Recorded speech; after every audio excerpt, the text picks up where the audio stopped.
Welcome back. We're back for part 7 of talking about this circle of knowledge, an infographic that talks about all the topics of human knowledge and relates it to wider categories and alchemical studies and other things like that.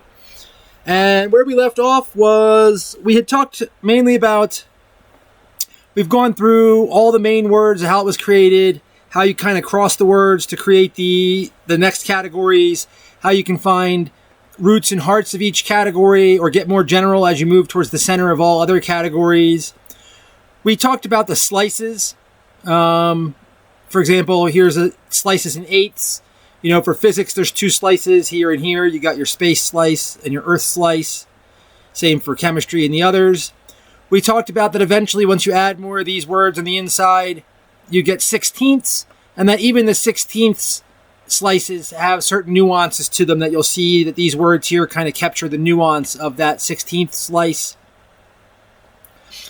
Let's see. We talked about how at one point I just tried to find words that ended in T-I-O-N or shun. I cheated here on this one. But I tried to find words that end in shun. So there's a shun word that goes along with each main topic. That kind of just says, what is physics about? It's about waves and particles, but in its shun version, it's about foundations.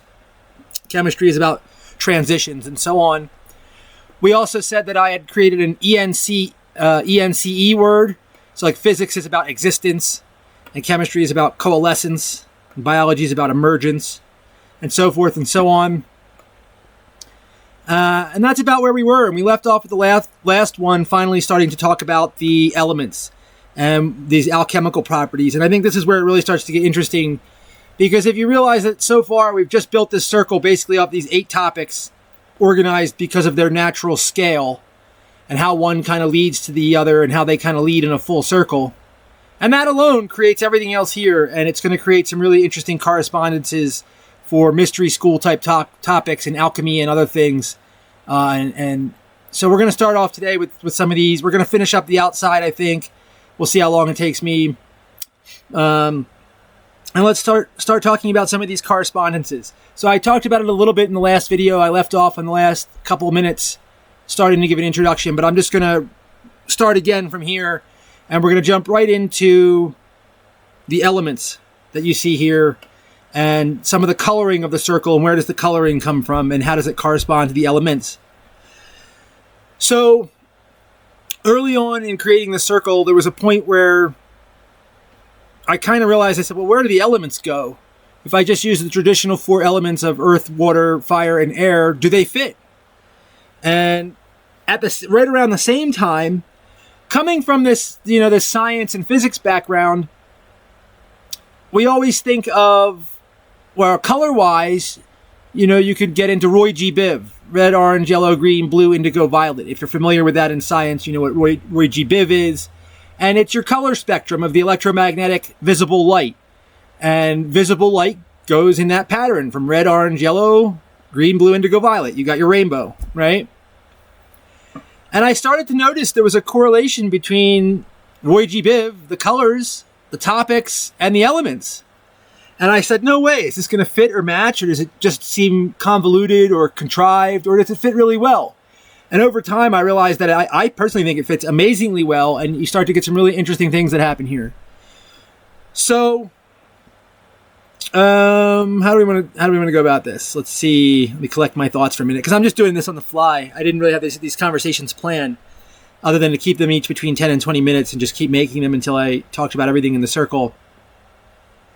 So, okay. Oh, I know where I want to go with this. So if you look into traditional mystery school type stuff and traditional alchemy, you have the 4 elements: earth, water, fire, air. And if you had to organize those elements in a circle or a square or in a pattern of 4, how would you organize them? Now put this circle aside for a minute and just ask yourself, how would you organize them? And if you look through historical documents on how people have organized them, and you sit and put the 4 elements in different locations, you'll notice that there's basically 4 ways that you could organize them. Now, out of those 4 ways, one of them is hardly ever used. And what I mean by 4 ways is, like, do you put earth next to air? Do you put earth next to fire? Do you put which one across from each other? How do you organize them? And out of the ways that you could organize them, one way people kind of intuitively feel like that doesn't represent the elements right for some reason.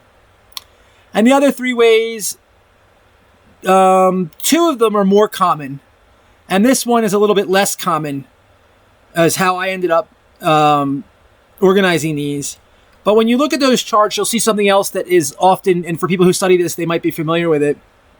A lot of people, like I could drop a name. There's a guy named Agrippa, Agrippa, and he was one of the there's some early writings by Agrippa who talk about how you organize this. And other people over time have said, well, how do you go about organizing these things? And they often associate the four elements, earth, water, fire, and air, with four other properties of matter and material. Because this is, some of the early alchemical stuff was how do we break down matter and energy, and the Greeks and atomos and all that, and what are things made of. And one of the earlier ways was that they broke down things according to hot, cold, wet, and dry. And if you look up a lot of the early elemental correspondences, you'll see charts that have earth, air, fire, and water, and hot, cold, wet, and dry on them. Now, I feel like this fits it better than some of those charts, because you'll often see, and I don't have it memorized without looking at it, but I can look at mine for a minute and figure it out on the fly here as I go. But you'll often see like dry next to wet, and again, I should have looked it up before I did this, but that's okay. I'm more want to talk about this than those. You guys can look that up. But they'll say like, what is hot and wet, or what is hot and dry, and what is cold and wet, and what is cold and dry. And then they'll try to associate the elements that way. And I feel like, and I'm going to get into this, but I feel like it works out better if you, I should stop here for a minute and just continue back to where I'm going with this circle. We'll get into that. But if you look those charts up, and you'll see how it compares to this one.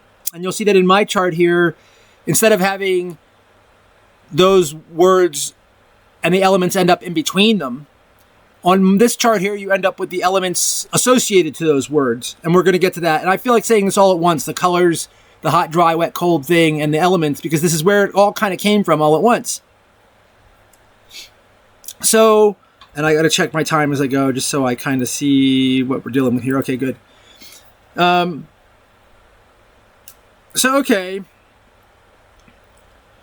So I said, well, Earth is a lot like chemistry and physics. So at first I started putting Earth over by chemistry and physics.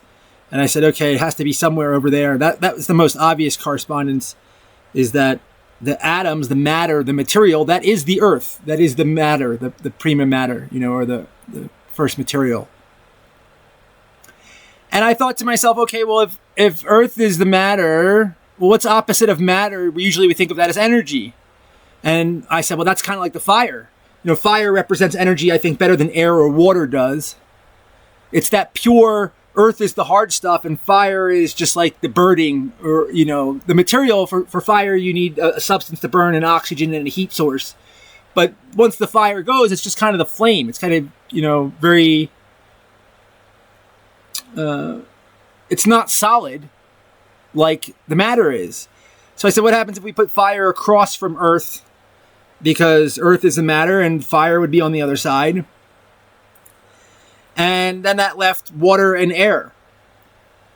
And I said, okay, well, water is usually associated with all the emotions in the mind. I had mentioned that yesterday or the last video. And so that seemed like psychology to me. And that left air for language and math, which felt really good too, because air is considered all the wisdom and the intelligence and the intellect. And it's completely ethereal in that sense. It has that vibe to it, that it's kind of spacious and ethereal. And in the same way we've talked about how as you go around in the scale of things, you go from small to big, the whole scale in physics, but then it grows and grows and grows until you're back to no scale with language and math. It's just an abstraction, if you will. And I thought air was really good for that abstraction at first. And I said, okay, that fits pretty well. Let's see if it sticks. And how's that going to work over time? And then I said, well, if Earth is Earth, what color is Earth on that ROYGBIV? Well, obviously Earth is green. I mean, that seems pretty good to make Earth green and then make fire red. I mean, that seemed like a pretty obvious thing. And make water blue. And when you do, it goes in the right order. You can go around the circle and start with red, orange, yellow, green, blue, indigo, and violet. And so I said, okay, well, the ROYGBIV just goes around real nice if you do that. So that if Earth is green and water is blue, well, then this has got to be blue-green. So some kind of teal, so there's our sea green or blue-green or teal. And blue and red are purple or violet. So here's your violet. That makes sense. And red and yellow are orange. So orange is over here. And yellow and green are lime green or light green. And that's over here, lime. And then I said to myself, okay, well, how are we going to design these colors? If you notice, I said the core elements, the pillars, are black out here. And that must mean that the center is white, because black is no color and white is all colors.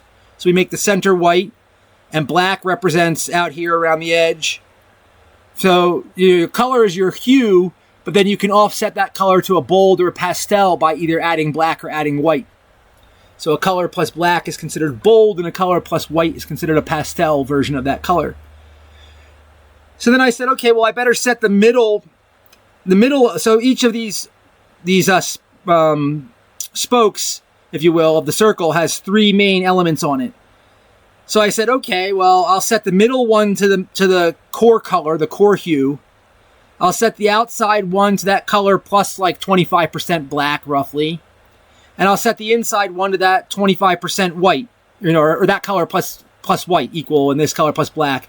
And I adjusted it a little bit to make it look right. If you do that color plus black, these outside ones can get too dark too quick, especially over here near purple and blue.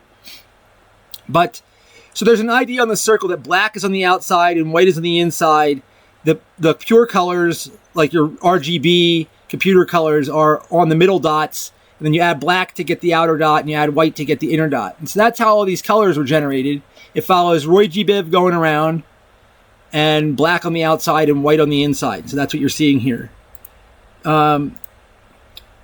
Okay. So and then I started to say, over time, I started to realize how well those elements fit the different topics. And I said, I took those characteristics, the wet, dry, hot, and cold, and I said, okay, well, how would they fit on this chart? And if you look at some of my early charts, there is a difference between like where earth and fire is. Like they're off skewed a little bit diagonal, and the wet and the dries and stuff are on there. But over time, I realized that they corresponded best by associating earth with cold. Water is wet. That seems pretty obvious. Now, like in those other systems, water's not wet. Water is like wet and hot, I think, is end up being water. And like air is dry and hot. But no, water is just wet.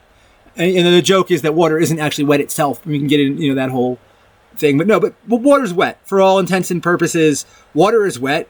Earth is cold. Fire's hot. I mean, we're not overcomplicating here. And air is dry. And if you start to think about it, Earth is cold. What it means to be matter is to have mass and take up space, right? But we think of matter, the core of matter, as the solid form. And so if something is technically, if you've taken chemistry, you'll know that anything that's solid is frozen. It's in its solid form. It means it's below its freezing point, or it's at its freezing point or below. That's what it means to be a solid. So solid material is cold. Water is wet. Fire is hot. Obviously, you're going the other way now. And air, if you think about, water wets things, but air dries it out.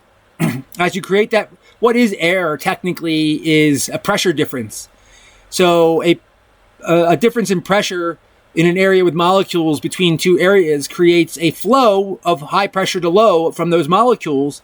And the movement of those molecules is what we think of as air. And that movement, because of that energy, dries things off, and it whisks away any other water, and it starts to cool things down. Not that you can't have hot air or something like that, but in itself, air is cooling things down. And water, to make water from something solid, you have to heat it up. So as you go from Earth and you heat stuff up, you get to water, you get to fire is the hottest, and then you start to cool things back down, you start to get to air, and you get that transition there. And I'm looking at my time. So, okay. So then I said to myself, well, those are the primary elements, the elements that everybody thinks of, the traditional ones. I said, well, but that felt incomplete to me because there was 8 topics and only 4 elements. So I tried to find other quote-unquote elemental words that were like secondary elements that could fit for the other 4 topics. And those have really changed over time a bit. But eventually I said, okay, well,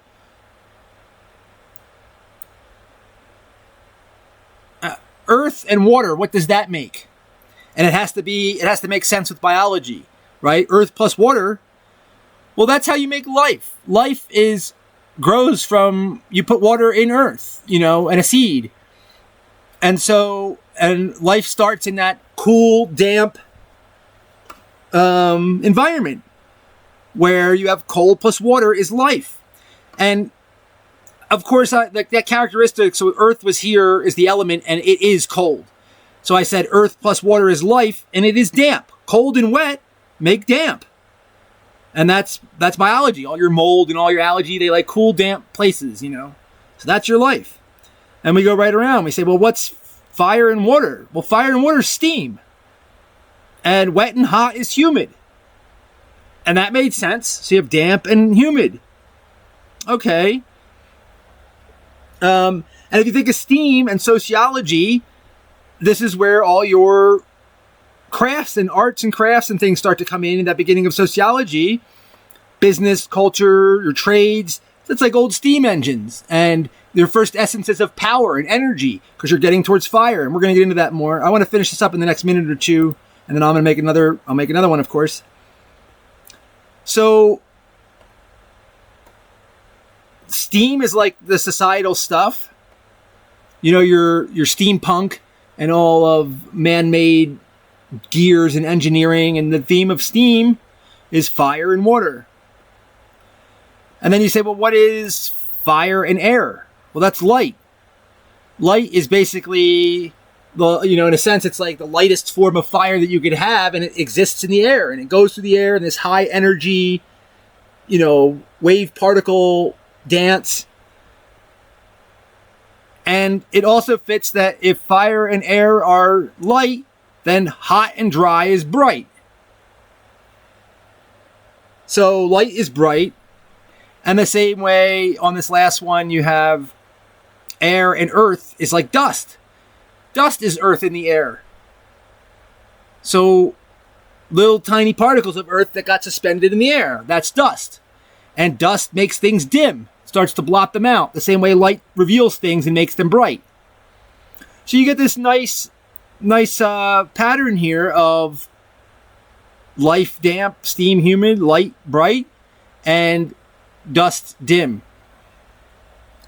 And light, again, coming in from this area of aesthetic and expression and things like that.